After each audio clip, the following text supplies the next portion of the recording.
একজন নারীর নামে কোরআনে সূরা আছে। নারীটার নাম কি? জোরে বলেন, কি নাম? কিশোরগঞ্জে মারিয়াম নামের মেয়ে আছে?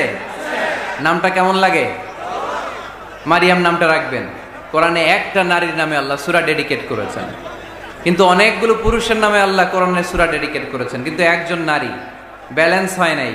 এজন্য ব্যালেন্স করার জন্য আল্লাহ তাআলা সব নারীদেরকে একসাথে করে সূরাতুন নিসা নাজিল করেছেন, যাতে সব নারীরা খুশি হয়। নারীদেরকে কিন্তু খুশি রাখতে হয়, ঠিক কি না? ঘরে যে আমাদের স্ত্রীরা থাকে, এদেরকে যদি খুশি রাখতে না পারেন, ভেজাল আছে না নাই? রোজা রাখা লাগবে, ঘরের চুলায় আগুন জ্বলবে না, রান্না বান্না হবে না, ঠিক কি না? এজন্য বিশ্বনবী সব সময় বলতেন, ফাস্তাউসু বিন নিসাই খায়রা, নারীদের সাথে ভালো আচরণ করো, কোমল আচরণ করো। নারীরা হচ্ছে কাচের গ্লাসের মতো।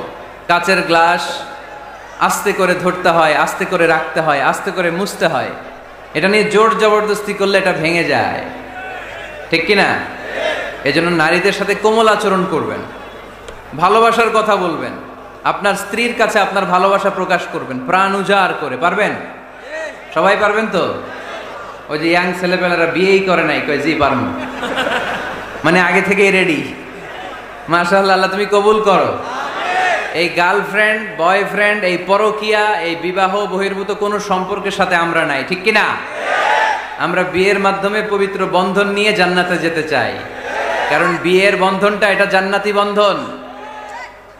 আল্লাহ তাআলা সাইয়েদনা আদম আলাইহিস সালামকে বললেন, তুমি ইয়া আদম উসকুন আনতা ওয়া যাওজুকাল জান্নাত, তুমি আর তোমার বউ মিলে জান্নাতে থাকো। তার মানে তাদের বিয়ে হয়েছিল জান্নাতে, আর বিয়ের সম্পর্কটা জান্নাতি সম্পর্ক। আলহামদুলিল্লাহ পড়েন।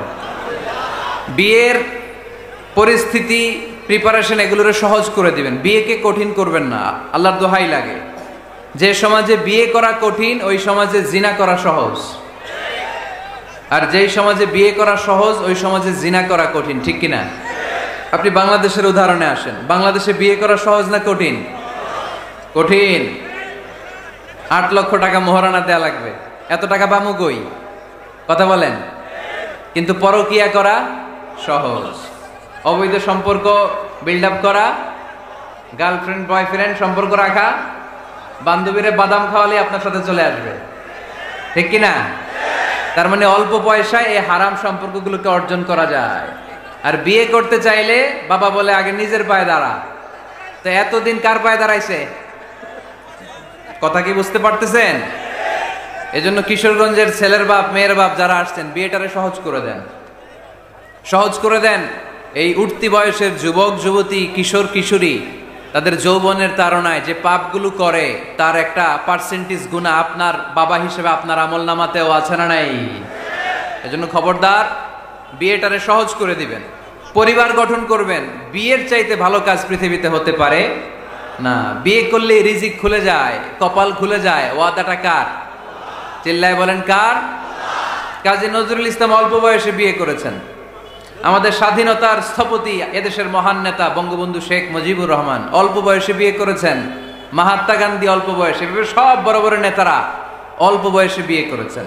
কিন্তু তারা যে সফল হয়েছে, কোনো সমস্যা হয়েছে? কথা কয় না। আমাদের স্বাধীনতার স্থপতি বঙ্গবন্ধু শেখ মুজিবুর রহমান, উনি সফল না ব্যর্থ? চিল্লায় বলেন সফল। তো উনি যে কম বয়সে বিয়ে করে সফল হয়েছে, এই বিয়ে ওনার কোনো বাধা দিছে? কথা বলেন।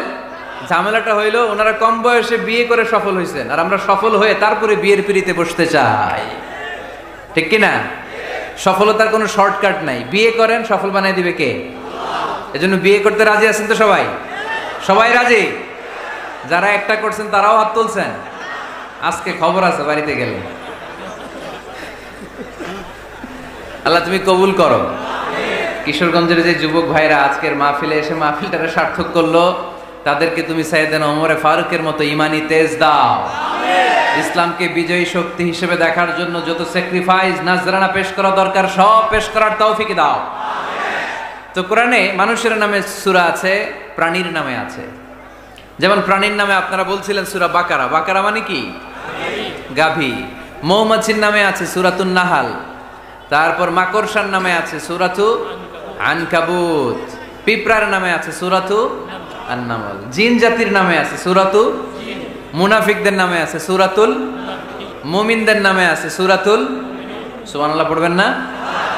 তার এই ধারাবাহিকতায় এই সূরাটির নাম সূরাতু আলে ইমরান, ইমরানের পরিবারের নামে সূরা। আলহামদুলিল্লাহ পড়েন। তো আমি যে আয়াত তেলাওয়াত করেছি, এই আয়াতে আল্লাহ তাআলা আমাদেরকে পথ দেখিয়েছেন। আমাদেরকে পথ দেখায় কে? আমি যদি কোনো দিন পথ ভুলে যাই, হাত ছানি দিয়ে কাছে নিও, মমতার বন্ধনে আমায় বেঁধে সব ভুল ক্ষমা করে দিও। আমি যদি কোনো দিন পথ ভুলে যাই, হাত ছানি দিয়ে কাছে নিও, মমতার বন্ধনে আমায় বেঁধে সব ভুল ক্ষমা করে দিও। পড়েন আমিন। আমরা সিরাতুল মুস্তাকিমের পথে চলতে চাই কি চাই না? এজন্য আমরা প্রতিদিন বলি ইহদিনাস সিরাতাল মুস্তাকিম। সবাই পড়েন ইহদিনাস সিরাতাল মুস্তাকিম। ও Allah, show us the right path, show us the correct path. তো আল্লাহ তাআলা এই সূরার 133 নম্বর আয়াতে আমাদেরকে পথ দেখিয়েছেন। পথ দুইটা, জোরে বলতে হবে কয়টা? একটা গিয়েছে ডান দিকে, আর একটা গিয়েছে, আওয়াজ করে বলেন, একটা গিয়েছে আরেকটা। নাও দ্য ডিসিশন ইজ ইয়ার্স। সিদ্ধান্ত আপনার। আপনি কোন পথের পথিক? আপনি কি ডানে যাবেন না বায়ে যাবেন? বুঝে শুনে সিদ্ধান্ত নিতে হবে। কোন দিকে যাব? ডানে আছে ক্ষমা আর জান্নাত। ডানে কি আছে? আর বায়ে আছে আল্লাহর রাগ, ক্রোধ আর জাহান্নাম। সো সিদ্ধান্ত আপনাকে নিতে হবে। আপনি কোন দিকে যাবেন? মনে থাকবে কোন দিকে। এজন্য রাব্বুল আলামিন বলেন ওয়াসারিউ ইলা মাগফিরাতিম মির রাব্বিকুম ওয়া জান্নাতিন আরদুহাস সামাওয়াতু ওয়াল আরদু উইদ্দাত লিল মুত্তাকিন। সুবহানাল্লাহ পড়েন। ওয়াসারিউ ইলা মাগফিরাতিম মির রাব্বিকুম। ছোট, ধাবিত হও, প্রতিযোগিতা করো রব্বে কারীমের দরবারে, ক্ষমাপ্রাপ্তদের খাতায় নাম তুলো, ক্ষমার জন্য প্রতিযোগিতা করো, আর জান্নাত লাভের প্রতিযোগিতা করো। আদেশটা কার? আমরাও ছুটি, আমরাও প্রতিযোগিতা করি, দুনিয়া কামানোর প্রতিযোগিতা, ঠিক কিনা? কেমন করে এই পৃথিবীতে ভালো থাকা যায়, কেমন করে অন্যের মেরে নিজের জায়গা জমি বাড়ানো যায়, কেমন করে দুর্বলের উপর অত্যাচার করে সমাজে সবল হওয়া যায়, কেমন করে প্রতিযোগিতার লড়াইয়ে ক্ষমতার দাপট দেখানো যায়, এগুলোর প্রতিযোগিতা। কেমন করে পেঁয়াজের দাম বাড়িয়ে দিয়ে খেটে খাওয়া মেহনতি মানুষের কষ্ট বাড়ানো যায়, কেমন করে দেশের সাধারণ জনগণের মধ্যে গুজব ছড়িয়ে দেয়া যায়, এগুলোর প্রতিযোগিতা, যাতে মানুষের কষ্ট হয়, যাতে আল্লাহ লানত তার উপর আসে। কিন্তু মুমিনরা কখনো এ ধরনের প্রতিযোগিতায় নামতে পারে না। মুমিনরা যাবে ডানে না বায়ে? সবাই বলেন। ডানে আছে ক্ষমা আর জান্নাত। ডানে আছে কি? আর উত্তর দিতে হবে আমার প্রশ্নের। ডানে আছে কি? আর দুইটা জিনিস আছে। এক নম্বরে ক্ষমা, দুই নম্বরে, আওয়াজ করে বলেন, এক নম্বরে, দুই নম্বরে। এই দুইটা আমরা চাই কি চাই না? আল্লাহ বললেন সারিউ ইলা মাগফিরাতিম মির রাব্বিকুম, রবের পক্ষ থেকে ক্ষমার দিকে ছোট, ওয়া জান্নাতিন, আর এমন জান্নাতের দিকে ছোট, আরদুহাস সামাওয়াতু ওয়াল আরদ, যে জান্নাত আকাশ জমিন বিস্তৃত। জান্নাতের মধ্যে তো খুব ধাক্কাধাক্কি হবে আজকের মাহফিলের মতো না? এত জান্নাতীরা, এত মানুষ যে জান্নাতে যাবে, তারা কি আরামসে বসতে পারবে? কি বলেন? বুঝে শোনা বললেন। এরকম ধাক্কাধাক্কি হবে না আজকের মতো? ফেরেশতারা লাঠি নিয়ে নামবে, বাঁশি নিয়ে, কিশোরগঞ্জের মতো ধাক্কাধাক্কি হবে? আলহামদুলিল্লাহ পড়েন। কোনো ধাক্কাধাক্কি নাই, কোনো ঠেলাঠেলি নাই, কোনো কিলাকিলি নাই, আছে খালি আরাম, আছে খালি। আর জাহান্নামে আছে বেরাম। জাহান্নামে কি? বেরাম। আরদুহাস সামাওয়াতু ওয়াল আরদ, আল্লাহর প্রকাশ ভঙ্গিটা দেখেন, এক্সপ্লেনেশন সিস্টেম। আল্লাহ বললেন আকাশ জমিন বিস্তৃত জান্নাতের জন্য তোমরা প্রতিযোগিতা করো। বিশাল জান্নাত, ঠেলাঠেলি নাই। আল্লাহ রাসূল সাল্লাল্লাহু আলাইহি ওয়াসাল্লাম বললেন ইন্না মিসরাঈন মিন মাসারি'আল জান্নাহ মা বাইনা মাক্কা ওয়া হাজার। সৌদি আরবের মক্কা শহর থেকে বাহরাইন দেশের হাজার শহর যত দূর, জান্নাতের এক একটা দরজার অর্ধেক তত দূর। তার মানে এক দরজা দিয়ে কয়েক হাজার কোটি জান্নাতি এক ধাক্কায় ঢুকবে। সুবহানাল্লাহ আসতে বললেন। দরজা দিয়ে যদি কয়েক হাজার লোক এক ধাক্কায় ঢুকতে পারে, দরজার সাইজে যদি এত বড় হয়, তাহলে জান্নাতের সাইজ কত? ওই জান্নাতে কোনো ধাক্কা ধাক্কি আছে? এজন্য আল্লাহ বললেন ওয়াসারিউ ইলা মাগফিরাতিম মির রাব্বিকুম ওয়া জান্নাতিন আরদুহাস সামাওয়াতু ওয়াল আরদ উইদ্দাত লিল মুত্তাকিন। আল্লাহর ক্ষমার দিকে ছোট, আল্লাহর জান্নাতের দিকে ছোট। যেই জান্নাত ছোট নয়, যেই জান্নাতটা সংকীর্ণ নয়, যেই জান্নাত হলো আকাশ জমিন বিস্তৃত। সুবহানাল্লাহ। উইদ্দাত লিল মুত্তাকিন। এই জান্নাতকে আল্লাহ তাআলা মুত্তাকিদের জন্য তৈরি করেছে। কাদের জন্য? আপনাদের জন্য তৈরি করেছে। আলহামদুলিল্লাহ পড়েন। মুত্তাকি কারা? যারা আল্লাহরে ভয় পায়। মুত্তাকি কারা? যারা আল্লাহকে না দেখে ভয় পায়, তাদেরকে কি বলে? মুত্তাকি। আল্লাহরে দেখছেন কখনো? লা তুদরিকুহুল আবসার। পৃথিবীর চামড়ার চক্ষু দিয়ে আমার রব আল্লাহ তাআলাকে দেখা যায় না, কিন্তু ওহুয়া ইউদরিকুল আবসার, তিনি সবাইরে দেখতে পায়। সুবহানাল্লাহ পড়েন। তিনি আমাদের দৃষ্টির অন্তরালে, কিন্তু আমরা তার দৃষ্টির অন্তরালে কশ্চিনকালেও কখনো এক মুহূর্তের জন্য যেতে পারি না। মুত্তাকিনদের জন্য তিনি এই জান্নাতকে তৈরি করেছেন। এখন এই মুত্তাকিন কারা? সেই মুত্তাকিনদের পরিচয় আল্লাহ তাআলা এই সূরার ভেতরে দিয়েছেন। আজকে এই চমৎকার রজনীতে কিশোরগঞ্জের এই তাফসীরুল কোরআনের প্রোগ্রামে মুত্তাকিন কারা এ ব্যাপারে সামান্য কিছু ধারণা নিয়ে আমরা বাড়িতে ফিরবো ইনশাআল্লাহ। বলেন আজকের এই তাফসীরুল কোরআনের প্রোগ্রাম তখনই সফল হবে যখন এত ধাক্কাধাক্কির পরে বসার যখন সুযোগ পাইছি, মুত্তাকি কারে কয় এটা আজকে হিসাব করে নিয়ে যাবো। পারা যাবে? পারা যাবে? পারা যাবে? আমরা মুত্তাকি হতে চাই। কি হতে চাই? নাকি মাসুদ রানা হতে চাই? এরকম একটা আছে নাকি যেন? হ্যাঁ, পত্রপত্রিকায় দেখলাম ছেলেপেলারা লাইন ধরছে, কে হবে মাসুদ রানা। কিশোরগঞ্জ থেকে কেউ যায় নাই না? কিশোরগঞ্জের ছেলেপেলারা খুব আল্লাহওয়ালা, মাশাআল্লাহ। তো আমরা মুত্তাকি হতে চাই। চিল্লায় বলেন তো কি হতে চাই? উইদ্দাত লিল মুত্তাকিন। মুত্তাকিনদের জন্য আল্লাহ তাআলা এই জান্নাতকে প্রস্তুত রেখেছেন। আল্লাহ তাআলা এই আয়াতে মুত্তাকিনদের 5টি গুণের কথা বলেছেন। কয়টি? সবাই বলেন আওয়াজ করে, কয়টি? এই 5টি গুণ আজকে আমরা জেনে যাব মানার উদ্দেশ্যে। কিসের উদ্দেশ্যে? ওয়াজ তো এখন ইউটিউবেও দেখা যায়, ঠিক কিনা? ইউটিউবে ওয়াজ দেখা সহজ না? আমার এই ইউটিউবে দেখছেন কে কে? দেখি সবাই দেখছেন? ঠিক আছে, হাত নামান। আলহামদুলিল্লাহ পড়েন। তো ইউটিউবেই তো ওয়াজ দেখা যায়। সরাসরি তাফসীরুল কোরআনের প্রোগ্রামে একটা আলাদা স্পিরিট নিয়ে আসতে হবে, যে মনোযোগ দিয়ে আমি শুনবো, আমি ধারণ করব, কথাগুলো রিসিভ করব, কান দুটো খরগোশের কানের মতো খাড়া করে শুনবো, যাতে বাড়িতে কিছু নিয়ে যেতে পারি। বাল্লিগু আন্নি ওয়ালাউ আয়া। একটি আয়াত, একটি বাক্য হলেও আল্লাহ রাসূল বলেছেন আমার থেকে মানুষের কাছে পৌঁছে দাও। আমরা সবাই দাঈ ইলাল্লাহ। আমি বেশি জানি তো আমি বেশি শোনাবো, আরেকজন কম জানে তো কম শোনাবে। একজন জানে শুধু লা ইলাহা ইল্লাল্লাহ, সে ওইটারই দাওয়াত দিবে, ঠিক কিনা? এজন্য আজকে আমরা মুত্তাকি কাকে বলে, তাদের বৈশিষ্ট্য কি, এটা জেনে যাব। আল্লাহ মুত্তাকিদের বৈশিষ্ট্যে প্রথমে বলেছেন আল্লাযীনা ইউনফিকুনা ফিস সাররাই ওয়াদ দাররা। মুত্তাকি হচ্ছে তারা যারা সচ্ছল অসচ্ছল উভয় অবস্থায় আল্লাহর রাস্তায় দান করে। দান করলে খুশি হয় কে? আল্লাহ। সাদাকা করলে খুশি হয়ে যায় কে? আল্লাহ। যাকাত দিলে খুশি হয় কে? দে যাকাত, দে যাকাত, তোরা দে রে যাকাত, তোর দিল খুলবে পরে আগে খুলুক হাত। দে যাকাত, দে যাকাত, তোরা দে রে যাকাত। পড়েন আমিন। আপনার দিল পরে খুলবে, আগে খুলতে হবে কি? হাত। আল্লাযীনা ইউনফিকুনা ফিস সাররাই ওয়াদ দাররা।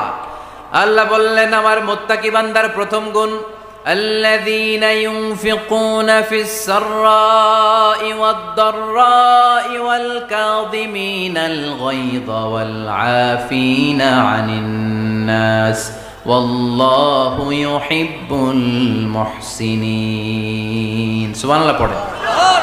আল্লাযীনা ইউনফিকুনা ফিস সাররাই ওয়াদ দাররা। আমার মুত্তাকি বান্দারা সচ্ছল অসচ্ছল উভয় অবস্থায় দান করে।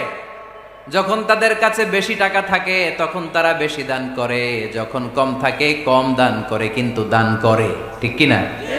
দান করার ধারাবাহিকতা কখনো থামায় না। এখন আপনি সচ্ছল, অনেক টাকা তো বেশি দেন, এক সময় অর্থের টানাপোড়েন যাচ্ছে, সমস্যা যাচ্ছে, তো ওই সময় কম দেন। বছরে আপনি অবস্থা ভালো থাকলে 10,000 টাকা সাদাকা করেন, যখন অবস্থা খারাপ 10 টাকাও কি সাদাকা করা যাবে না? তার মানে ইনফিকুনা ফিস সাররাই ওয়াদ দাররা, সুখে দুঃখে সব সময় যে দেয় তার নাম মুত্তাকি। সুখে দুঃখে সব সময় যে দেয় তার নাম। মদিনার সমাজে, মদিনার সাহাবীদের মধ্যে সবচাইতে গরীব সাহাবী ছিলেন সাইয়েদনা বেলাল রাদিয়াল্লাহু তাআলা আনহু। নিজের লজ্জাস্থান ঢাকার কাপড়টা ছাড়া তার কাছে দ্বিতীয় কোনো কাপড় ছিল না। সকালে যদি খাবার পেত, দুপুরে খাবার ছিল না, দুপুরে পেলে রাতের জন্য ছিল না, আজকে খাবার থাকলে কালকে নাই। মদিনার সবচাইতে গরীব সাহাবী বেলাল রাদিয়াল্লাহু তাআলা আনহু, লজ্জাস্থান ঢাকার জন্য শুধু একটা জামা ছিল, গায়ে দেওয়ার মতো কোনো জামা নাই। এই সাহাবীর মতো গরীব কোন সাহাবী মদিনার জমিনে নাই। এই বেলাল রাদিয়াল্লাহু তাআলা আনহুকে বিশ্বনবী ডেকে বললেন, ইয়া বেলাল আনফিক ইয়া বেলাল লা তাখশা মিন যিল আরশি ইকলালা। ও বেলাল, আল্লাহর রাস্তায় দান করো, কারণ আমার আল্লাহর ধনভাণ্ডারের কমতি নাই। সাইয়েদনা বেলাল রাদিয়াল্লাহু তাআলা আনহু সবচেয়ে গরীব। শুনতেছেন? বুঝতেছেন? সবচেয়ে গরীব। ডাউন পার্টটা ঢাকার মতো একটা গার্মেন্ট ছিল, একটা কাপড়, এটা পেঁচায় আসতো, নামাজ পড়তো, গায়ে রাখার মতো কোনো জামা নাই, আর খাবার দাবার টাকা পয়সা বলতে নাই। ওই সাহাবীরে বিষ্ণু ইসলাম বললেন, আনফিক বেলাল, বেলাল তুমিও দান করো, তুমিও দাও, দানের হাতকে প্রশস্ত করে দাও। আনফিক ইবনা আদম উনফিক আলাইক, হে বনি আদম দাও, দিলে আমি তোমারে দেব। যারা দান করে বেশি তাদেরকে দেয় কে? দিলেই আসবে, না দিলে আসে না। আপনি দেন, দেখবেন আসতে শুরু করছে, এটাই সিস্টেম। দিলে কমে না, না দিলে কমে। সুবহানাল্লাহ পড়ে। উদাহরণ হিসেবে বোঝেন, আপনার হাতে 5 কেজি ওজনের একটা জিনিস দেয়া হলো, আপনি এটারে ধরে রাখছেন, এটারে ধরে রাখলে আর কিছু নিতে পারবেন? এটারে দিয়ে দিলেই না আরেকটা ধরতে পারবেন, ঠিক কিনা? 5 কেজির এটা হুজুরে দিয়ে দিলাম, এরপরে কেউ আমার 20 কেজি দিলে ওইটা ধরবো, ওইটা আবার আরেকজনকে দিব, এরপরে আরেকজন 30 কেজি দিলে ওইটারে ধরবো। কথা বলেন, কথা বলেন, কথা বলেন। এজন্য আল্লাহ বললেন, ইনফিকুনা ফিস সাররাই ওয়াদ দাররা, আমার মুত্তাকি বান্দার প্রথম গুণ, তারা সুখে দুঃখে সব সময় দান করে, দানের ধারাবাহিকতা সব সময় অব্যাহত রাখে। যারা সুখে দুঃখে সচ্ছল অসচ্ছল সব অবস্থায় দান করে, তাদের নাম হলো মুত্তাকি। মুত্তাকিদের প্রথম বৈশিষ্ট্য দান করে। আপনারা দান করেন তো? কিশোরগঞ্জের ভাইয়েরা সবাই করেন? করেন তো? Take it as a reminder. আজকের এই আলোচনাটা একটা রিমাইন্ডার হিসেবে নেন। যাদের দান করতে একটু সমস্যা, মনে থাকে না, অলসতা বা একটু কিপটামির মনোভাব আছে, এই কিপটামি কৃপণতা ভুলে যান, দেন। দেন না একটু, আপনারা দিবে কে? বিশ্বাস হয়? দিলে বাড়ে, দিলে না দিলে কমে, কারণ আপনি দিলে আপনারে দিবে কে? তবে গোপন অবস্থায় দেওয়াটা উত্তম। প্রকাশ্য দান করলে আল্লাহ কবুল করেন, ওইটাতেও সওয়াব আছে, কিন্তু গোপনে দান করলে বেশি খুশি হয় কে? গোপনে দান করলে আল্লাহর রাগ ক্রোধ কমে যায়। আপনার কোনো পাপের কারণে আল্লাহ যদি আপনার উপর রেগে থাকে, আপনি গোপনে কিছু দান করে দেন, ওই রাগটা মুহূর্তেই ঠান্ডা হয়ে যাবে। 7 শ্রেণীর ব্যক্তিকে আল্লাহ তাআলা আরশের নিচে ছায়া দিবে কিয়ামতের দিন, যেদিন আকাশের সূর্যটা মাথার কাছে চলে আসবে, জমিনটা তামার জমিন হয়ে যাবে, তৃষ্ণায় মানুষের জিহ্বা বের হয়ে কুকুরের মতো নাভির সামনে ঝুলতে থাকবে, সূর্যের প্রচন্ড কিরণ আর তাপে মাথার মগজগুলো গলে গলে নাকের ছিদ্র আর কানের ছিদ্র দিয়ে ভাতের মাড়ের মতো টপ টপ করে বেয়ে বেয়ে পড়বে। আল্লাহর আরশের ছায়া ছাড়া সেদিন আর কোনো ছায়া থাকবে না। বিষ্ণু বললেন, 7 শ্রেণীর ব্যক্তিকে আল্লাহ তাআলা সেদিন আরশের নিচে ছায়া দিবে। তার মধ্যে থেকে 1 শ্রেণীর ব্যক্তি, কিশোরগঞ্জের ভাইরা খেয়াল করে শুনেন, তার মধ্যে 1 শ্রেণীর ব্যক্তি হচ্ছে রজুলুন তাসাদ্দাকা বিসাদাকা ফাআখফাহা। 1 শ্রেণীর ব্যক্তি হচ্ছে ওই ব্যক্তি যে গোপনে আল্লাহর জন্য দান করে। আচ্ছা, লা তা'লামু শিমালুহু মা তুনফিকু ইয়ামিনু, এমন গোপনে এসে আল্লাহর রাস্তায় দান করে দেয়, তার ডান হাত কি দান করেছে বাম হাত টের পায় না।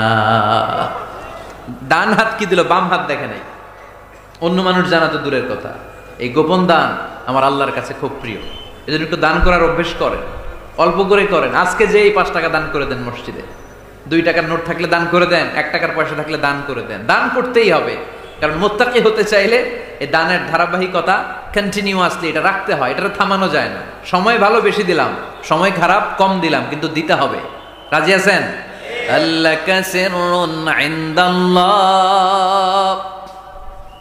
বাইনাকা আনতা ওয়া বাইনাল্লাহ আল্লাকা সাদাকাতুন তাখফা লা ইয়ালামুহা ইল্লাল্লাহ আল্লাকা সিররুন ইনদাল্লাহ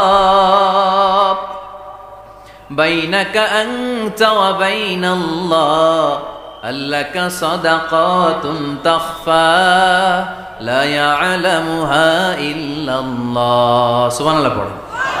আল্লাকা সিররুন ইনদাল্লাহ, তোমার আর তোমার আল্লাহর মাঝে কোনো গোপন আমল আছে নাকি যেটা আল্লাহ ছাড়া কেউ জানে না? জীবনে আমাদের প্রত্যেকের এমন কিছু গোপন আমল, ইবাদত আর দান সদকা করা দরকার যেটা দুনিয়ার কেউ জানে না, জানে আমার রব আর জানি আমি। এরকম দান থাকার দরকার আছে না নাই? তোমার জীবনে এমন কোন গোপন সাদাকা আছে নাকি যেটা আল্লাহ ছাড়া কেউ দেখেনি? এই গোপন সাদাকাটা আল্লাহ খুব পছন্দ করে। এখানে মাদ্রাসা, আজকে আমার ভাই অমুক ভাই দিবেন 2 লক্ষ টাকা, বলেন মারহাবা। এটা উনি আল্লাহর জন্য দিতে পারে, মারহাবার জন্য দিতে পারে, ঠিক কিনা? কিন্তু রাতের আধারে রাস্তার পাশ দিয়ে হেঁটে যাচ্ছেন, মসজিদের দান বাক্সটা লেখা, উপরে সাইনবোর্ডে লেখা মুক্ত হস্তে আল্লাহর ঘরের জন্য দান করুন। কেউ নাই, কাক পক্ষী নাই। রাত বাজে 2টা, হঠাৎ করে পকেট থেকে 1000 টাকার বা 100 টাকার কচকচে নোটটা আপনি দান করে দিলেন। ওই দানটা 1 কোটি টাকার দানের চেয়েও বড় দান। কারণ দুনিয়ার কেউ তখন দেখে নাই, দেখেছে কে? কেউ যেটা দেখে না সেটা দেখে কে? কেউ যেটা জানে না সেটা জানে কে? সবার চোখ ফাঁকি দেয়া গেলেও আমার আল্লাহর চোখ ফাঁকি দেয়া যায়? এজন্য দান করতে হবে একজনের খুশির জন্য, তিনি কে? এজন্য রাব্বুল আলামিন বলেন, মাসালুল্লাযীনা ইউনফিকুনা আমওয়ালাহুম ফি সাবিলিল্লাহি কামাসালি হাব্বা আমবাতাত সাবআ সানাবিলা ফি কুল্লি সুমবুলাতিন মিআতু হাব্বা ওয়াল্লাহু ইউদাঈফু লিমান ইয়াশা ওয়াল্লাহু ওয়াসিউন আলীম। সুবহানাল্লাহ পড়েন। আল্লাহ বললেন, এই যে তোমরা আমার রাস্তায় দান করো, এটার উপমা একটা চারা বীজের মতো। এই চারা বীজ জমিনে গেড়ে দিলে সেখান থেকে 60টা শীষ গজায়, প্রতিটা শীষ থেকে 100টা করে দানা হয়, প্রতিটা শীষে জন্ম নেয় শত শস্য দানা। সুবহানাল্লাহ। চারা বীজ ছিলেন না, মাটিতে ঢুকাই দিলেন, 60টা শীষ গজালো, প্রতিটা শীষে আবার 100টা করে দানা, মোট কটা হইলো? 700টা। এক চারা বীজ থেকে যেমনি 700 দানা গজায়, তেমনি 1 টাকা দান করলে এরকম 700 গুণ সওয়াব আপনার আমলনামায় ঢুকাই দিবে কে? যারা দুনিয়ার বুকে প্রকাশ্যে গোপনে দান করত, সচ্ছল আর অসচ্ছল অবস্থায় দান করত, কিয়ামতের দিন যখন তাদেরকে তাদের আমলনামা দেয়া হবে, আমলনামা দেখে বলবে, আল্লাহ এত সওয়াব দুনিয়ার বুকে আমি করি নাই, অন্য কারো আমলনামা তোমার ফেরেশতারা ভুল করে আমারে দিয়েছে। আল্লাহ এত আমলনামা তো আমি করি নাই, এত নেক কাজ কোত্থেকে আসলো? এটা আমার না, তোমার ফেরেশতারা ভুল করে আরেকজনেরটা গছাই দিছে আমারে। আল্লাহ বলবে, না, আমার ফেরেশতারা ভুল করে না। সুবহানাল্লাহ পড়েন। ফেরেশতারা কখনো ভুল করতে পারে না, এটা তোমারই আমলনামা, আমার আমলনামা, আমি তো এত সওয়াব করি নাই। আল্লাহ বললেন, তুমি যে ওই আমার খুশির জন্য দান করেছো, ওই ছোট্ট দানটাকে আমি বড় করে তোমার আমলনামায় ঢুকাই দিচ্ছি। আরো আস্তে কোন সুবহানাল্লাহ। হাদিসে এসেছে, কামা ইউরাব্বি আহাদুকুম ফুলুয়া, তোমরা যেমনি ছাগল পালো, বাছুর পালো, আল্লাহ তাআলা তোমাদের দানটাকে এরকম পেলে পুষে বড় করে। আপনারা কিশোরগঞ্জে গরু পালেন কারা দেখি? মাশাআল্লাহ, সবার বাড়িতে গরু? হ্যাঁ, বাড়ি বাড়ি। আপনার বাড়িতেও আছে? তো এই যে গাভী যখন বাচ্চা দেয়, বাছুর হয়, খুশি লাগে না আপনাদের? মালিক কি করে? এটারে খাওয়ায়, খাইয়ে দাইয়ে পেলে পুষে বড় করে না কুরবানির হাটে বিক্রির জন্য? আল্লাহ বললে, তুমি যে ওই ছোট্ট দান করেছো, তোমার এই ছোট্ট দানটা আমিও এটারে খাইয়ে দাইয়ে পেলে পুষে বড় করে উহুদ পাহাড়ের সমান করে তোমার আমলনামায় ঢুকিয়ে দিয়েছি। এজন্য আল্লাহ বললেন, আল্লাযীনা ইউনফিকুনা ফিস সাররাই ওয়াদ দাররা, মুত্তাকিদের প্রথম গুণ সচ্ছল আর অসচ্ছল উভয় অবস্থায় আল্লাহর জন্য তারা দান করে। সুবহানাল্লাহ পড়েন। তাহলে মুত্তাকিদের প্রথম গুণ, তারা কি করে? জোরে বলেন, সবাই বলেন, আবার বলেন। আপনাদের কষ্ট হচ্ছে? দোয়া করে ফেলি আমরা তো। গলার আওয়াজ এত অল্প কেন? আওয়াজ করে উত্তর দেওয়া যাবে? চিল্লায় পড়েন আল্লাহু আকবার। এভাবে উত্তর দিবেন। এভাবে আওয়াজ করে উত্তর দিলে আমি বুঝবো আমার কথা শুনতেছেন, বুঝতেছেন। তা না হলে আমি বুঝবো বুঝতেছেন না। আমি এত কষ্ট করে বলে এরা বুঝে না। তো মুত্তাকিদের প্রথম গুণ, তারা কি করে? আরো জোরে বলেন, কি করে? মুত্তাকিদের 2 নাম্বার গুণ আল্লাহ বললেন ওয়াল কাযিমিনাল গায়জ। মুত্তাকিরা শুধু সুখে দুঃখে সচ্ছল অসচ্ছল অবস্থায় তারা দান করে না। মুত্তাকি বান্দার 2 নাম্বার বৈশিষ্ট্য, তারা রাগকে হজম করে, ক্রোধকে নিয়ন্ত্রণ করে। সুবহানাল্লাহ। মুত্তাকিনরা অল্পতে চটে যায় না, হট টেম্পার্ড না। আমাদের অনেকে আছে হট টেম্পার্ড, কিছু বুঝলেও চেতে, না বুঝলেও চেতে। এরকম চেত আছে নাকি আপনাদের? রাগ রে আপনারা কি বলেন আঞ্চলিক ভাষায়? রাগী বলেন। তো এই যে রাগী মানুষ আছে না, গুসা উঠছে, এই যে গুসা যে উঠে, এটা খুবই স্বাভাবিক। গুসাটা ওঠা সবার ওঠে, এটা কি বলেন? ওঠে না? ওঠে না?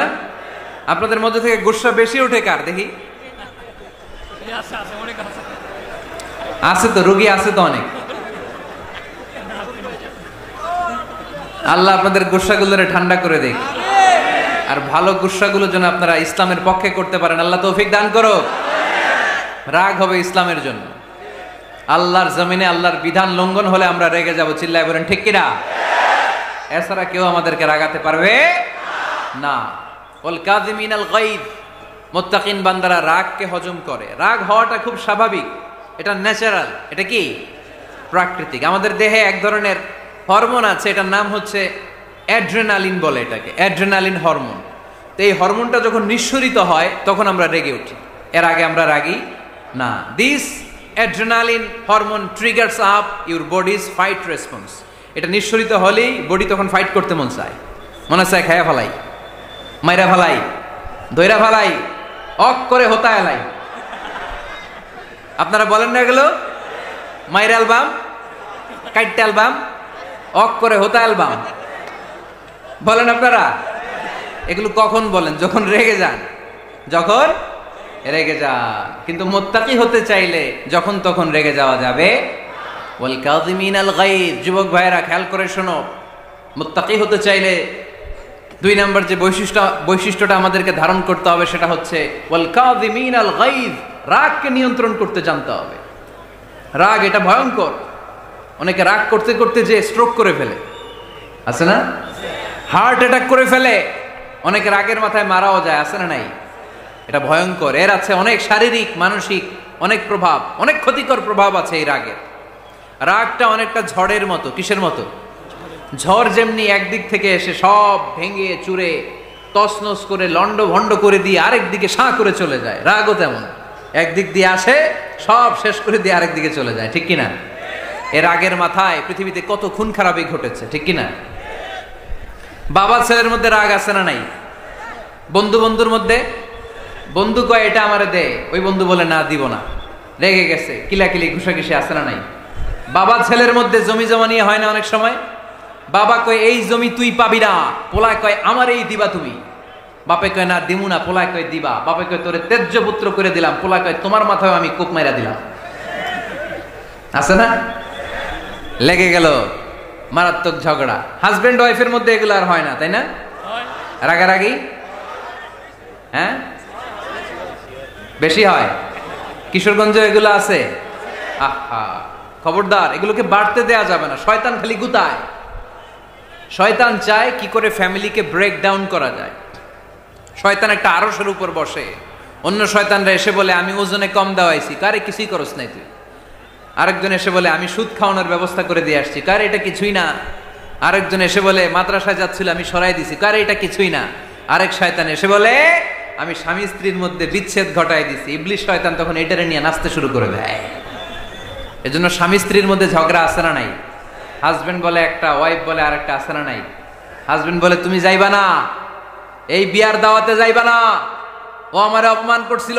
বউ কয় আমি জামু, আমার বান্ধবীর বিয়া, তোমার কি? আছে না নাই? হাজবেন্ড কয় না যাবি না, বউ কয় জামু, গেলে তোর খবর আছে। বউ কয় কি করবা? কয় তালাক দিয়া দিলাম। আছে না নাই? ছোট্ট ঝগড়া থেকে মাথা গরম করে রাগের মাথায় তালাক দিয়ে ফেলে। এজন্যই রাগ ভয়ঙ্কর। এর রাগের কারণে বন্ধু বন্ধুর সম্পর্ক নষ্ট হয়, হাজব্যান্ড ওয়াইফের মধ্যে ডিভোর্স হয়ে যায়, বাবা ছেলের মধ্যে সম্পর্ক ছিন্ন হয়ে যায়। এটা ঝড়ের মতো। এজন্য মুমিনরা চাইলেই চট করে রেগে যেতে পারে। এজন্য রাগ নিয়ন্ত্রণের দরকার আছে না নাই? এজন্য আল্লাহ বললেন, والذين ينفقون أموالهم في سبيل الذين ينفقون في السراء والضراء والكاظمين الغيظ والعافين عن الناس। মুমিন বান্দার মুত্তাকিদের প্রথম গুণ দান করে, মুত্তাকিদের দ্বিতীয় গুণ তারা রাগকে হজম করে। সুবহানাল্লাহ পড়ে। রাগকে কি করতে হবে? জোরে বলেন, কি করতে হবে? আল্লাহ রাসূল বললেন, লাইসা শাদীদু বিসসুরআ, কুস্তি খেলে যে অন্যকে মাটিতে শুইয়ে দিতে পারে সে আসল শক্তিশালী না। ইন্নামাশ শাদীদুল্লাযী ইয়ামলিকু নাফসাহু ইনদাল গাদাব, রাগের মাথায় যখন নিজেকে যে নিয়ন্ত্রণ করতে পারে আল্লাহর কাছে ওই ব্যক্তিটাই শক্তিশালী। কুস্তি খেলে আরেকজনের শোয়ায় দিলেন, এ শক্তিশালী না, বরং শক্তিশালী তো সে যে রাগের সময় নিজের উপর নিয়ন্ত্রণ রাখে। He can control himself in the time of anger. যখন সে রেগে যায় তখন সে নিজেকে নিয়ন্ত্রণ করতে পারে, সেই শক্তিশালী। কুস্তি খেলে আপনি হোতায় দিলেন আরেকজনকে, আপনি শক্তিশালী না। এজন্য রাগকে নিয়ন্ত্রণ করতে রাজি আছেন তো? এক সাহাবী এসে বললেন, ইয়া রাসূলুল্লাহ আউসিনি, ইয়া রাসূলুল্লাহ, ও নবী আমারে নসিহত করেন, আমারে কিছু উপদেশ দেন। বিশ্বনবী বললেন, লা তাগদাব, তুমি রেগে যেও না। সাহাবী বললেন, আরেকটা উপদেশ দেন। বিশ্বনবী বললেন, লা তাগদাব, রেগে যেও না। সাহাবী বললেন, ও নবী আরেকটা উপদেশ দেন। বিশ্বনবী তৃতীয়বারের জন্য বললেন, ও সাহাবী তুমি রেগে যেও না, লা তাগদাব, রেগে যেও না। কারণ রেগে গেলেন তো হেরে গেলেন, রেগে গেলেন হেরে গেলেন। অনেকে আপনারা রাগাতে চাইবে নানাভাবে, কিন্তু আপনি রাখবেন না। আপনার সাথে ঝগড়া করতে চাইবে, পায়ে পাড়া দিয়ে ঝগড়া করতে চায়, এরকম আছে না নাই? আপনারা রাগাতে চায়, ফুসলাতে চায়, কিন্তু মুমিনরা মুত্তাকিনরা তারা যেন তেন কোনো কারণে রেগে যায় না, তারা তাদের রাগকে হজম করে। আলহামদুলিল্লাহ পড়ে। আল্লাহ রাসূল সাল্লাল্লাহু আলাইহি ওয়াসাল্লাম কখনো রাখতেন না, কখনো না। ওনার উপর অনেক অত্যাচার হয়েছে, উনি রাগেন নাই, উনি ক্ষমা করে দিয়েছেন। কি করেছেন? আল্লাহ রাসূল সাল্লাল্লাহু আলাইহি ওয়াসাল্লাম যখন মক্কায় নামাজ পড়তেন, আল্লাহ রাসূল সাল্লাল্লাহু আলাইহি ওয়াসাল্লাম যখন রুকুতে যেতেন, সিজদায় যেতেন, পিঠের উপরে পচা উটের নাড়ি ভুঁড়ি চাপিয়ে দেয়া হতো। আল্লাহ রাসূল কখনো রেগেছেন? কথা বলেন। তায়েফের ময়দানে দাওয়াত দিতে গেলেন, পাথর মারা হলো, তিনি রেগেছেন? বাড়ি থেকে বের করে দেয়া হলো, বাধ্য হয়ে মক্কা থেকে মদিনায় হিজরতে গেলেন। মক্কার দিকে তাকিয়ে তাকিয়ে চোখের পানি ছাড়লেন আর বললেন, মক্কা তু আহাব্বুল বিলাদ ইলাইয়া, আমার কাছে সবচেয়ে প্রিয় শহর মক্কা শহর।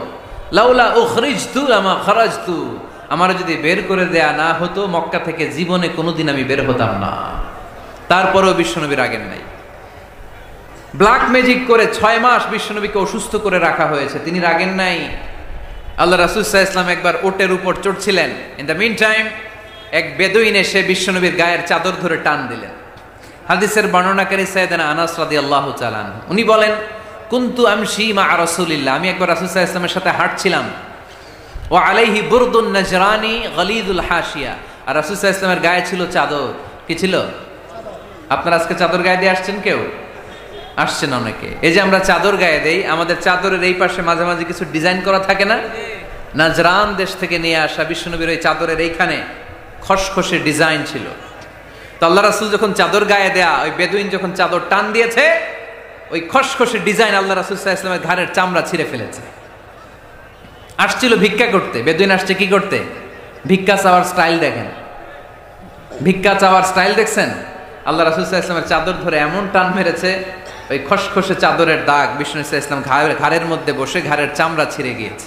বিষ্ণু প্রচন্ড ব্যথা পেয়েছেন, কিন্তু কিছুই বলেন নাই। ফালতাফাতা ইলাইহি রাসূলুল্লাহ, আল্লাহ রাসূল তার দিকে তাকালেন, তাকিয়ে সুম্মা দাহিক, ছোট্ট একটা মুচকি হাসি দিলেন। মুচকি হাসি দিলেন। ভিক্ষা করতে আসছে, চাদর ধরে টান মেরা ঘাড়ের চামড়া ছিঁড়ে ফেলছে। আর বলতে শুরু করছে, ইয়া মুহাম্মদ মুরলি মিন মালিল্লাহ, আল্লাহর যে সম্পদ আছে বাইতুল মালের সম্পদ থেকে আমার কিছু দাও, আমার কিচ্ছু নাই। আল্লাহ রাসূল সাল্লাল্লাহু আলাইহি ওয়াসাল্লাম ফাদাহিক, একটা মুচকি হাসি দিলেন, দিয়ে সে যা চেয়েছে তার হাতে সেটা উঠিয়ে দিলেন। চিল্লায় পড়েন সুবহান।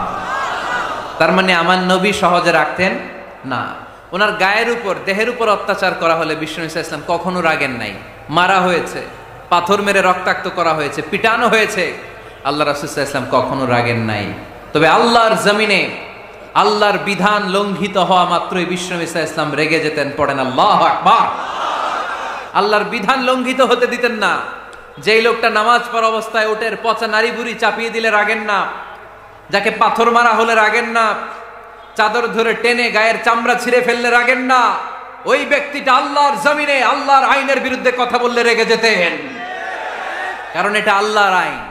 আল্লাহর আইনে সবাই সমান, এখানে উঁচু নিচু, there is no difference between black and white, between upper and lower, between the richer section of the society and poorer section of the society, between the prime minister, between the member of the parliament and the factory worker, rickshaw puller. Everyone is totally equal, 100% equal in the eyes of Quran and Islam. চিল্লায় বলেন ঠিক কি না? আল্লাহর চোখে সবাই সমান। ওইখানে প্রধানমন্ত্রী নাই, ওইখানে প্রেসিডেন্ট নাই, ওইখানে এমপি নাই, ওইখানে রিকশাওয়ালা আর প্রধানমন্ত্রী আর প্রেসিডেন্ট এক কাতারে দাঁড়িয়ে আল্লাহর সেজদা দেয়। চিল্লায় বলেন ঠিক কি না? নিজেকে আক্রমণ করা হলে রাখতেন না, কিন্তু আল্লাহর জমিনে আল্লাহর বিধান লঙ্ঘিত হলে আল্লাহ রাসূল রেগে যেতেন। মদিনাতে এক মেয়ে চুরিতে ধরা পড়ল। চুরি করলে কি করতে হয়? আস-সারিকু ওয়াস-সারিকাতু ফাকতাউ আইদিয়াহুমা। বাংলাদেশে হাত কাটে, কি করে? জেলে দেয়। আর কি করে? হ্যাঁ, জরিমানা, জামাই আদর করে না। বিধান হচ্ছে হাত কেটে দাও। If anyone steal something precious, the government, the authority should cut down his right hand. আইনটা কার? বাংলাদেশে এরকম চোর আছে না নাই? দেশের টাকা পাচার করে, আছে না নাই? হাজার হাজার টাকা কুচি কুচি করে বগুড়ার এক পানির মধ্যে, খালের মধ্যে দেখলাম। আহা, জনগণ খেতে পায় না আর মানুষ টাকা কুচি করে জঙ্গলে ফেলে দিয়ে আস। এগুলো কত বড় টাকা! একটা চোর, ওকে ধরে যদি হাত কেটে টেলিভিশনে প্রচার করে দেয়া হতো, 17 কোটি মানুষ যদি দেখতো, এদেশে আর চোর খুঁজে পাওয়া যেত না। বনু মখজুমিয়া গোত্রের এক নারী চুরিতে ধরা পড়ল। সাহাবীরা যে বললে, ইয়া রাসূলুল্লাহ, অনেক বংশীয় মেয়ে, আপনি হাত কেটে দিয়েন না, মাফ করে দেন। কি করেন? আল্লাহ রাসূল সাল্লাল্লাহু আলাইহি ওয়াসাল্লামের চেহারাটা আগুনের গোলার মতো লাল হয়ে গেল, রেগে গেলেন। আল্লাহ রাসূল বললেন, এত বড় সাহস পেলে কোত্থেকে? এটা আল্লাহর আইন। চিল্লায় বলো, কার আইন? লাউ কানাত ফাতিমাতু বিনতি মুহাম্মদ সারাকাত লাকাতা মুহাম্মাদুন ইয়াদাহা। আরে বনু মখজুমিয়া গোত্রের মেয়ে তো দূরের কথা, আমার কলিজার টুকরা ফাতেমাও যদি চুরিতে ধরা পড়তো, আমি ফাতেমার ডান হাত কেটে দিতে 1 সেকেন্ডও দেরি করতাম না। কারণ বিধানটা কার? এত মাইট দেয়া হলো বিশ্বনবীকে, এত অত্যাচার করা হলো, তিনি রেগে যেতেন না। কিন্তু আল্লাহর জমিনে আল্লাহর বিধান লঙ্ঘিত হলে তিনি রেগে যেতেন। ঠিক কিনা?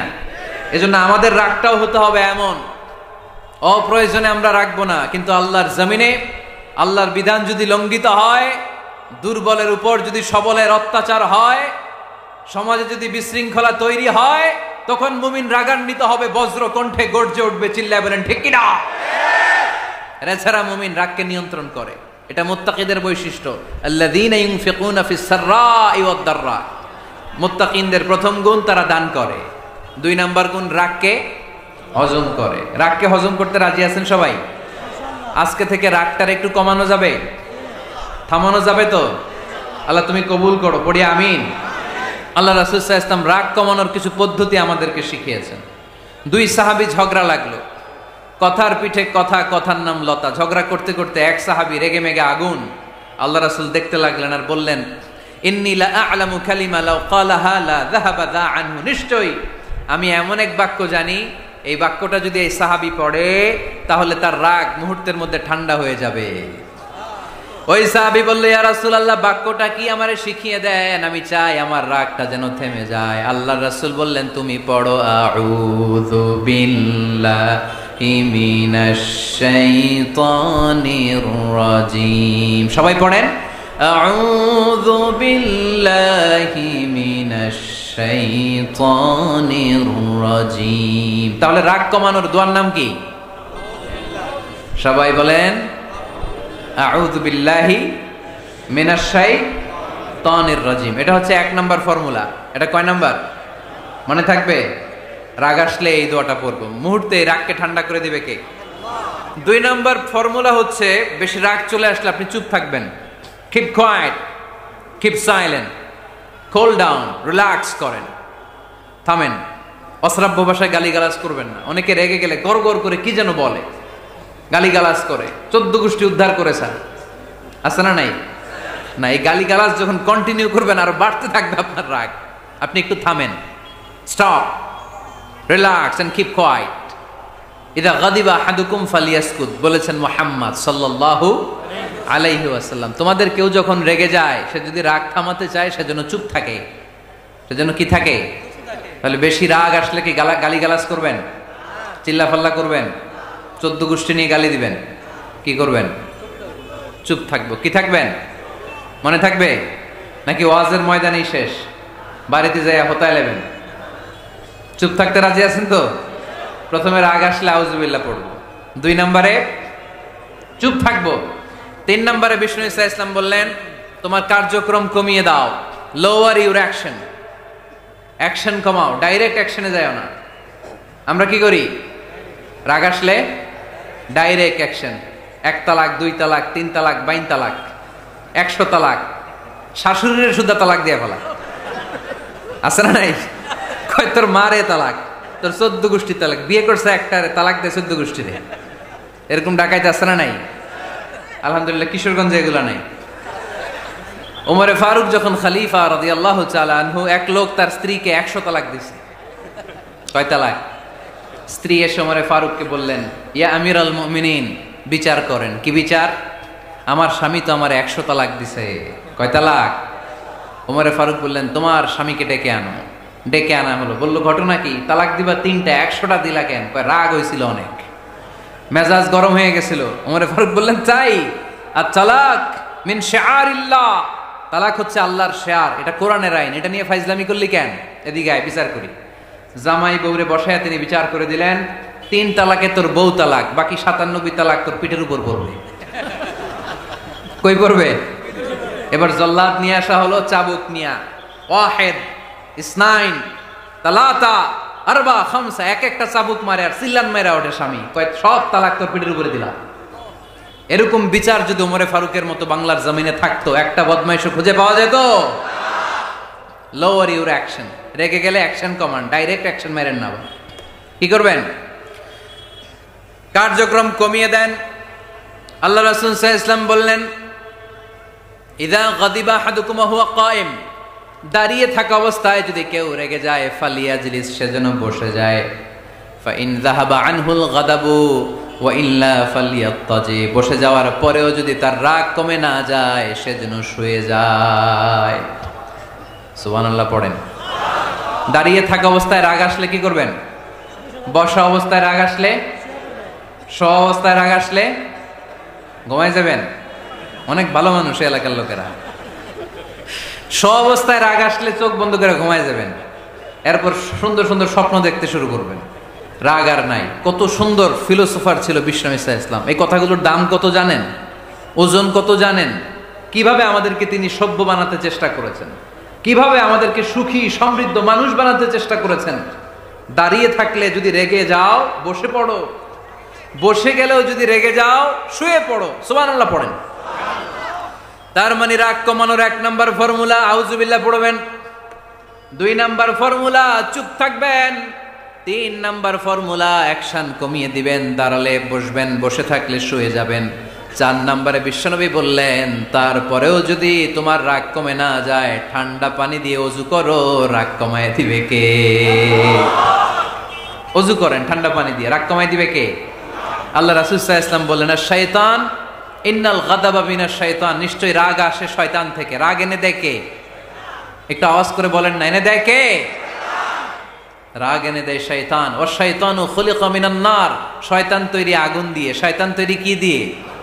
ওয়ান নারু তুতফাউ বিল মা, আর আগুন নিবায় পানি দিয়ে। আগুন নিবায় কি দিয়ে? এজন্য তোমাদের কেউ যখন রেগে যায়, ইদা গাদিবা আহাদুকুম ফালিয়াতাওয়াদ্দা, সেজন্য ঠান্ডা পানি দিয়ে ওযু করে তার রাগটারে ঠান্ডা করে দিবে কে? সুবহানাল্লাহ পড়েন। মনে থাকবে সবার? 1 নাম্বার, রাগ আসলে 1 নম্বরে কি করবেন? আউযুবিল্লাহ পড়বেন। 2 নাম্বার, চুপ থাকবেন। 3 নাম্বার, বসে যাবেন, শুয়ে যাবেন। 4 নাম্বার, ওযু করবেন। রাজি আছেন? মাথায় ঠান্ডা পানি দিবেন, চেহারায় ঠান্ডা পানির ঝাপটা দিবেন, দেখবেন আপনার রাগকে ঠান্ডা করে দিছে কে? এজন্য আল্লাহ বললেন আমার মুত্তাকিদের বৈশিষ্ট্য হলো আল্লাযীনা ইউনফিকুনা ফিস সাররাই ওয়াদ দাররাই ওয়াল কাযিমিনাল গায়যা ওয়াল আফিনা আনিন নাস। মুত্তাকিন বান্দারা সুখে দুঃখে দান করে, রাগ ক্রোধ আসলে এটাকে তারা হজম করে। মুত্তাকিনদের 3 নাম্বার বৈশিষ্ট্য হলো তাদের সাথে কেউ অন্যায় করলে তারা ক্ষমা করে। সুবহানাল্লাহ পড়েন। কি করবেন? ক্ষমা করে দিবেন। মুত্তাকিদের 3 নাম্বার বৈশিষ্ট্য কি? নাকি অন্তরের মধ্যে দুঃখ কষ্ট রেখে দিবেন? অনেকে আছে অতীতের কষ্ট ভুলতে চায় না, ভুলতে পারে না। কেউ আপনারে ধমকি দিছিল, কেউ আপনার সাথে খারাপ আচরণ করছিল, কেউ আপনারে গালি দিছিল, অনেকে এটারে পেলে পুষে অন্তরে বড় করে রাখে, আছে না নাই? ভুলতে চায় না। মনের ভেতরে রাগ পেলে পুষে রাখা ঠিক না। মনে মনে কয়, তুই আমারে মারছিলি, আমি তোরে মারুম। তুই আমারে অপমান করছিলি ওই দিন, যদি একদিন সুযোগ পাই তোরে হতা এলামু। আছে না এরকম? সেই 20 বছর আগে আপনার এসে অপমান করছে, ওইটারে পেলে পুষে আপনি অন্তরে নিয়ে বয়ে বেড়াচ্ছেন।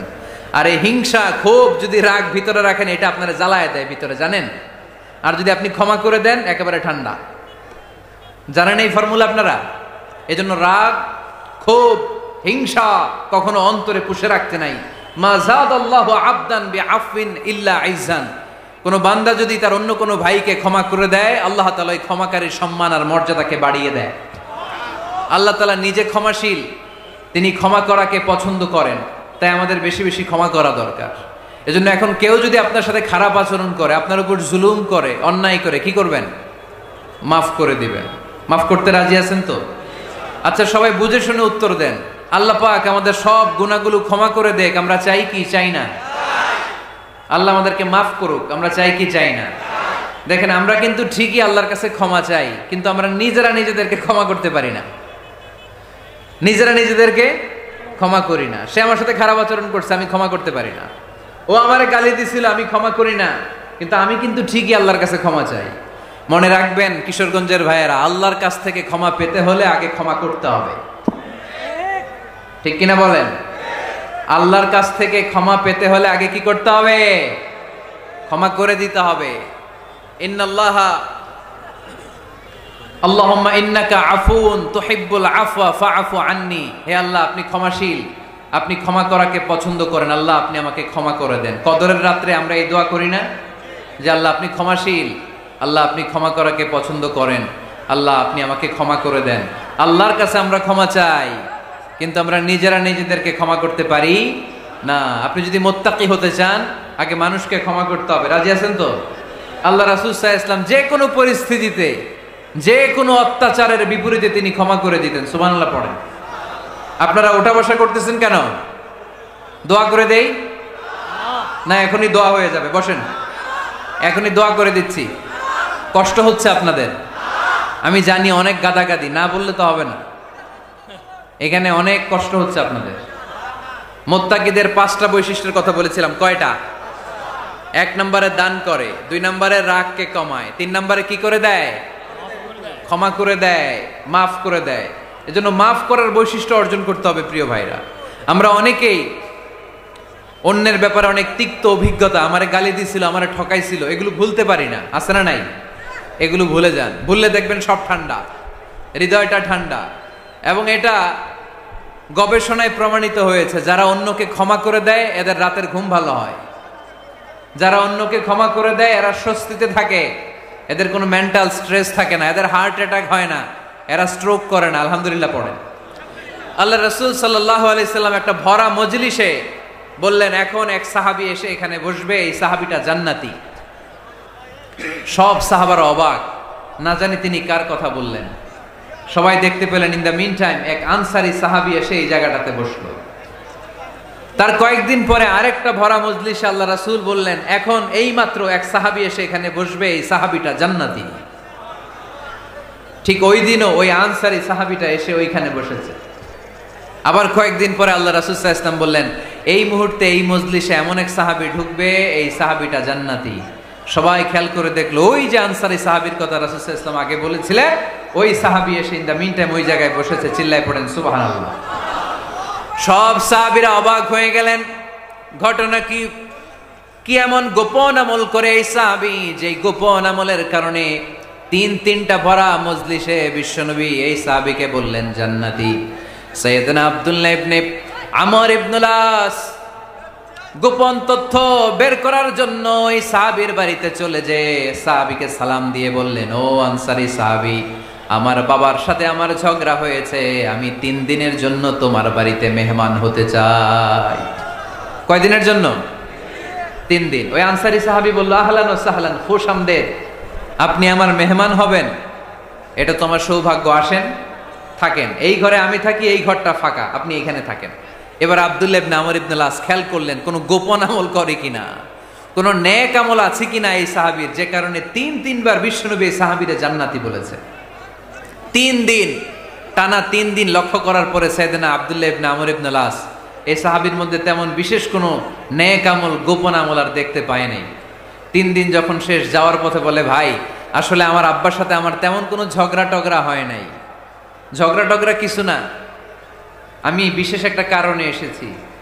3বার বিশ্বনবী তোমাকে জান্নাতি বলে ঘোষণা করেছে, আমি দেখার জন্য এসেছি যে তুমি কি আমল করো, কিন্তু আমি তো বিশেষ কোনো আমল দেখলাম না। নামাজের সময় নামাজ পড়ো, তাহাজ্জুদের সময় তাহাজ্জুদ পড়ো, কোরআন তেলাওয়াতের সময় কোরআন তেলাওয়াত করো, আমি যা ইবাদত করি তাই তো করো, বরং আমার চেয়ে আরো কম করো। কি এমন তোমার আমল যে আমলের কারণে বিশ্বনবী তোমারে জান্নাতি বলেছে? সাহাবীটাকে বলে, আব্দুল্লাহ, আমার জীবনে বিশেষ কোনো আমল নাই, এমন কোনো আমল আমি আমার জীবনে করি নাই যে আমলের কারণে বিশ্বনবী আমারে জান্নাতি বলে ঘোষণা দিতে পারে। তবে হ্যাঁ, এমন একটি আমল আছে, প্রতি রাতে ওই আমলটা করে আমি বিছানায় ঘুমাতে যাই। প্রতি রাতে এশার নামাজের পরে আমি যখন আমার বিছানায় ঘুমাতে যাই, আমি আমার অন্তরে কারো ব্যাপারে কোনো ঘৃণা, কোনো ক্ষোভ আমার অন্তরে পুষে রাখি না। সুবহানাল্লাহ পড়ে। কোনো ক্ষোভ, কোনো ঘৃণা, কোনো হিংসা, কারো ব্যাপারে অহংকার, জেলাসি, এগুলো অন্তরে নিয়ে আমি ঘুমাই না। আমি যখন ঘুমাতে যাই, আমি সবাইরে ক্ষমা করে দিয়ে, মাফ করে দিয়ে ঘুমাতে চলে যাই। হয়তো এই আমলটা আল্লাহ তাআলার কাছে অত্যন্ত প্রিয় হতে পারে, এই কারণেই হয়তো বিশ্বনবী আমাকে জান্নাতি বলে ঘোষণা করেছে। চিল্লায় পড়তে হবে আল্লাহু আকবার। এজন্য রাতের বেলায় যখন বিছানায় যান, সব ভুলে যান। কে গালি দিছিল ভুলে যান, কে ঠকাইছিল ভুলে যান, কে অপমান করেছিল ভুলে যান, কার সাথে মারামারি হয়েছিল ভুলে যান। বিছানায় যাওয়ার আগে সবাইরে মাফ করে দিয়ে একটা প্রশান্ত আত্মা নিয়ে ঘুমাতে যান। ওই সাহাবীর মতো আপনারও জান্নাতি বানাবে কে? এজন্য আল্লাহ বললেন, আল্লাযীনা ইউনফিকুনা ফিস সাররাই ওয়াদ দাররাই ওয়াল কাযিমিনাল গায়যা ওয়াল আফিনা আনিন নাস ওয়াল্লাহু ইউহিব্বুল মুহসিনিন। আমার মুত্তাকি বান্দারা সব সময় দান করে, আমার মুত্তাকি বান্দারা রাগকে নিয়ন্ত্রণ করে, আমার মুত্তাকি বান্দারা অন্যের ব্যাপারে অন্তরে হিংসা বিদ্বেষ পুষে রাখে না, আমার মুত্তাকি বান্দারা সবাইকে ক্ষমা করে দেয়। সুবহানাল্লাহ পড়ে। কয়টা গেল? আর বাকি কয়টা? চিল্লায় বলতে হবে কয়টা? 2 মিনিট সময় হবে আপনাদের শোনার, সবার সময় হবে।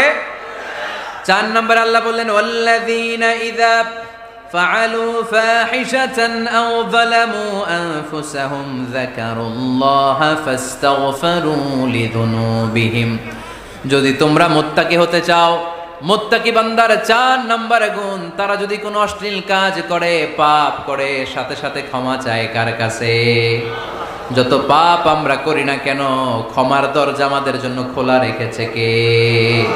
সব সময় খেয়াল রাখবেন, কিশোরগঞ্জের যুবক ভাইয়েরা, পাপ হয়ে যেতে পারে, এটা ভেরি সিম্পল। তুমি মিথ্যা বলে ফেলেছো, খাদ্যে ভেজাল দিয়েছো, ওজনে কম দিয়েছো, পরকিয়া করেছো, অবৈধ দৈহিক সম্পর্ক করেছো, ব্লু ফিল্ম দেখেছো, নিজের উপর নফসের উপর জুলুম করেছো, তারপরেও তোমার জন্য ক্ষমার দরজা খোলা রেখেছে কে? মনে রাখতে হবে, আমাদের পাপ যত বড় হোক তার রহমতের দরিয়া তার চাইতেও বড়, ঠিক কিনা? আমাদের গুনাহ আর অন্যায় যদি হয় খালের পানির সমান, বিলের পানির সমান, আল্লাহর দয়া সাগরের পানির সমান। আমাদের অন্যায় আর পাপ যদি হয় পাহাড়ের সমান, আমার রবের দয়া আকাশের সমান, ঠিক কিনা? বিষ্ণু বলেছেন কুল্লুকুম খাত্তাউন ওয়া খায়রুল খাত্তাইন আত-তাওয়াবুন। তোমরা সবাই পাপী। আমরা সবাই কি? আওয়াজ করে বলেন না, আমরা সবাই কি? আমরা যে পাপী এটা বলতে আপনাদের লজ্জা লাগে? আমরা সবাই কি? শুধু কি পাপী? পাপীর ঘরের পাপী, 14 গোষ্ঠী পাপী।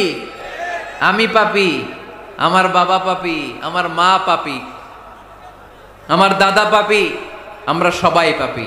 আল্লাহ রাসূল বললেন কুল্লুকুম খাত্তাউন, তোমরা সবাই পাপী, ওয়া খায়রুল খাত্তাইন আত-তাওয়াবুন। আর এই পাপীদের মধ্যে সবচেয়ে ভালো পাপী ওই পাপী যেই পাপী পাপ করার পরই তওবা করে, ইস্তেগফার পড়ে, ঠিক কিনা? পৃথিবী না জানুক আমি তো জানি, পৃথিবী না জানুক আমি তো জানি, আমি কি পাপ করেছি হায়। আমার পাপের করলে বিচার, বাঁচার আমার নাই উপায়। দয়াময় প্রভু মাফ করো আমায়, মাফ করো আমায়। পড়েন, পৃথিবী না জানুক আমি তো জানি, আমি কি পাপ করেছি হায়। আমার পাপের করলে বিচার, বাঁচার আমার নাই উপায়। দয়াময় প্রভু মাফ করো আমায়, মাফ করো আমায়। চিল্লায় পড়তে হবে সবাই, আমিন। এজন্য আল্লাহ বললেন আমার মুত্তাকি বান্দারা যদি ভুল করে, আমার মুত্তাকি বান্দারা যদি অন্যায় করে, সাথে সাথে ক্ষমা চায় কার কাছে? ক্ষমার দরজা আমাদের জন্য খোলা আছে না নাই? আমরা যদি ভুল করি, অন্যায় করি, আমরা পড়ি রব্বানা যালামনা আনফুসানা ওয়া ইন লাম তাগফির লানা ওয়া তারহামনা লানাকুনান্না মিনাল খাসিরিন। ও আল্লাহ, ভুল করেছি, অন্যায় করেছি, পাপ করেছি, গুনাহ করেছি, নফসের উপর জুলুম করেছি। তুমি যদি মাফ না করে দাও, আমাদেরকে মাফ করার দুনিয়াতে কেউ নাই, ঠিক কিনা? এজন্য আল্লাহ বললেন মুত্তাকিদের 4 নাম্বার গুণ, ভুল হতেই পারে কিন্তু নিরাশ হয়ো না, হাল ছেড়ে দিও না। তোমাদের জন্য আমি আল্লাহর ক্ষমার দরজা খোলা আছে না নাই? 24 ঘন্টা খোলা। সকালে ভুল করছেন, মাফ চাইবেন কার কাছে? দুপুরে ভুল হয়েছে, মাফ চাইবেন কার কাছে? রাতে ভুল হয়েছে, মাফ চাইবেন কার কাছে? কারণ মুমিন বান্দারা জানে ওয়ামাই ইয়াগফিরুয যুনুবা ইল্লাল্লাহ। মুত্তাকিনরা জানে আল্লাহ ছাড়া গুনাহ ক্ষমা করার কেউ নাই। তাই গুনাহ হলে, পাপ হলে আমরা ক্ষমা চাই কার কাছে? যদি পাপ হয়ে যায়, অন্যায় হয়ে যায়, ওযু করে জায়নামাজটা বিছিয়ে চোখের পানি ছেড়ে দেন। চোখের পানি চোখ বেয়ে নাকের ডগাবে জমিনে পড়ার আগে ওই অনুতপ্ত বান্দার জীবনের সব গুনাহ মাফ করে দেয় কে? চোখের পানি ছেড়ে আল্লাহরে বলেন, আল্লাহ ওয়ামাই ইয়াগফিরুয যুনুবা ইল্লাল্লাহ,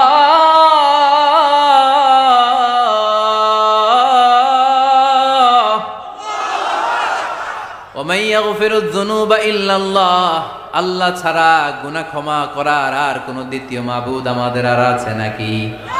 চোখের পানি ছেড়ে দিয়ে আল্লাহরে ডেকে বলেন, আল্লাহ আমি ছাড়া তোমার গোলামের অভাব নাই। অভাব আছে? আমি ছাড়া তোমার বান্দার অভাব নাই, আমি ছাড়া তোমার গোলামের অভাব নাই, কিন্তু তুমি ছাড়া আমার কোনো রব নাই, ঠিক কি না? আমার গুনাহ ক্ষমা করার মতো দ্বিতীয় কোনো মালিক নাই, দ্বিতীয় কোনো রব নাই, দ্বিতীয় কোনো প্রভু নাই। তুমি যদি ফিরিয়ে দাও, কোথাও যাওয়ার জায়গা নাই, ঠিক কি না? এভাবে চোখের পানি ছেড়ে ক্ষমা চাইলে মাফ করে কে? আল্লাহ বলে মুত্তাকিদের ভুল হতেই পারে, মানুষ মাত্রই ভুল হয়, কিন্তু ভুল হওয়া মাত্রই তারা আমার কাছে ফিরে আসে, তারা আমার কাছে ক্ষমা চায়। ওয়ালাম ইউসিররু আলা মা ফাআলু ওয়া হুম ইয়ালামুন। ৫ নাম্বার বৈশিষ্ট্য হলো জেনে বুঝে ক্ষমা চাওয়ার পরে ওই পাপ কাজ দ্বিতীয়বার আমার বান্দারা করে না। ঠিক কি না? ওয়ালাম ইউসিররু আলা মা ফাআলু ওয়া হুম ইয়ালামুন। ৫ নাম্বার বৈশিষ্ট্য, মুত্তাকিদের সর্বশেষ বৈশিষ্ট্য হচ্ছে জেনে বুঝে তারা পাপ কাজ রিপিট করে না। কারণ আপনি যখন তওবা করবেন, আপনি যখন ক্ষমা চাইবেন, আপনি আল্লাহর কাছে ওয়াদা করবেন, আল্লাহ ভুল হয়েছে, অন্যায় হয়েছে, চোখের পানি ছেড়ে আল্লাহ তোমার কাছে ক্ষমা চাই, তুমি ছাড়া ক্ষমা করার কেউ না।